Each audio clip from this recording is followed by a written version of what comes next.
Mr. President, as the Senate takes to the floor to debate a long overdue bipartisan solution for dreamers, young immigrants who came to our country as children, I would like to tell you a story about one dreamer in my home state of New Mexico to illustrate just what is at stake here this week.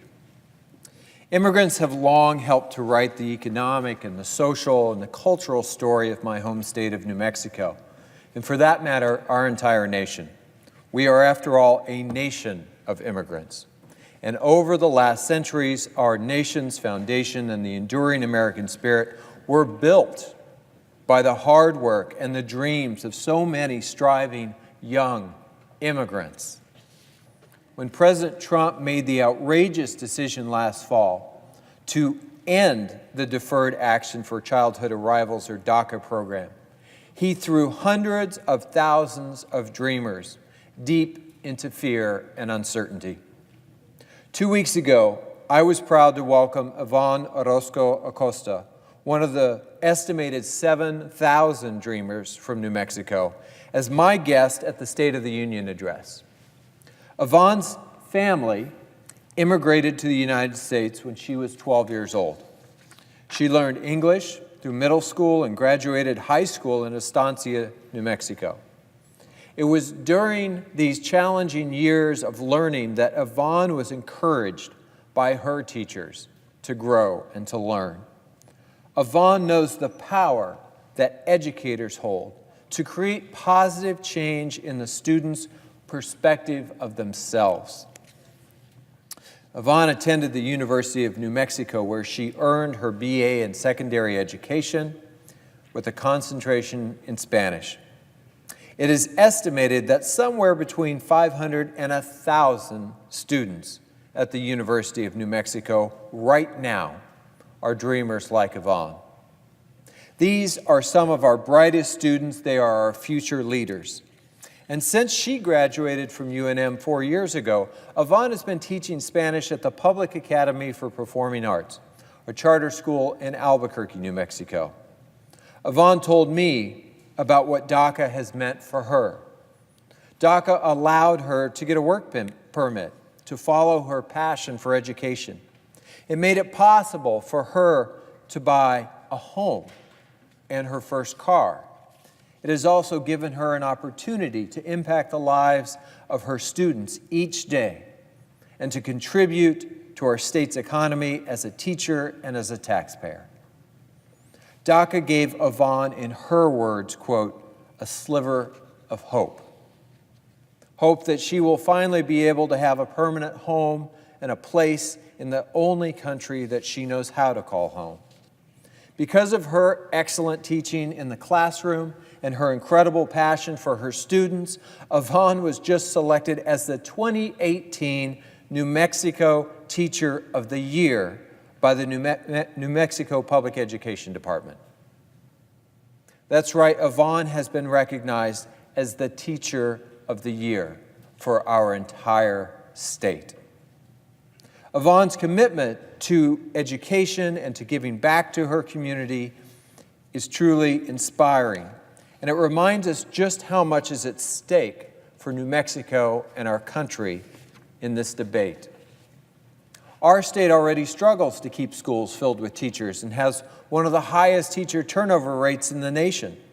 Dreamers across the country like Ivan are stepping up to serve our communities, to teach our students. Nearly 9,000 of the dreamers who received temporary legal status and work permits through the DACA program are teachers like Ivan. Many more are firefighters, they're police officers, they're scientists, they're doctors, they're members of our military. These inspiring young people are Americans in every sense of the word, except for a piece of paper. And they want nothing more than to be productive members of their communities. But until Congress passes the DREAM Act, these young people like Ivan will continue to worry about whether they will be able to stay in school, keep working, contributing to our economy, or remain even in their homes and their neighborhoods.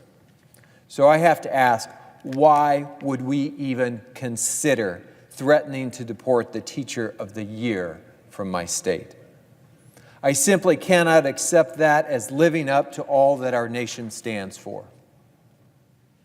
The Santa Fe New Mexican covered Yvonne's visit to Washington.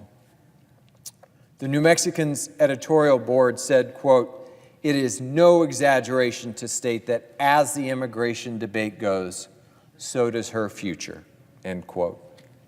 They went on to call the immigration debate we are engaging in here in Congress as a fight, quote, "for the soul of this country, founded and strengthened by immigrants throughout our history." I, for one, hope that we can learn from the best and the most challenging parts of our nation's history of immigration and understand that dreamers like Yvonne are part of the immigration story that has always made our nation great. Deporting these young people who grew up in America and want to contribute to their nation is not the America that I know and love. What we would do.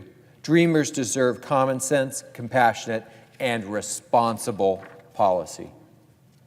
2 weeks ago, while President Trump was taking cheap shots at immigrants during his State of the Union address and insinuating that all immigrants and asylum seekers pose an existential danger to our children and our families, I couldn't help but think of the impacts of his words on Yvonne as she sat in the gallery.